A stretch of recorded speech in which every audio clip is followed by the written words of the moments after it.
নমস্কার বন্ধুরা, রসবাসা বাঙালিতে আপনাদের স্বাগত। আমি একটা ভিডিও করেছি, দেখুন। এই ভিডিওটা হলো হনুমানের ভিডিও। আমার মাদের বাড়িতে গেছি এবার। এখানে প্রায় হনুমান আসে, মাও বলল প্রায় প্রত্যেক দিনই আসছে। আমরাও গেছি, দেখলাম সেদিন সকালবেলায় 7টা হনুমান এসছে। এবার আমরা সবজি কাটছিলাম, তাড়াতাড়ি করে 2টো আলু দিলাম। আলুগুলো নিয়ে আবার এই জানলার সাইডে একটা বাঁশের উপরে উঠে বসেছে।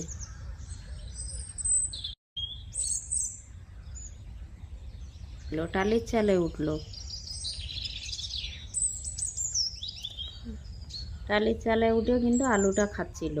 এখন গাছের মধ্যে উঠেছে, যখন পুরো ঘুমাচ্ছে গাছের উপরে উঠে। কতগুলো, সেই 7টা একসঙ্গেই ঘুরে ফিরে বেড়াচ্ছিল। এবার দেখুন ছাদের উপরেও উঠেছে।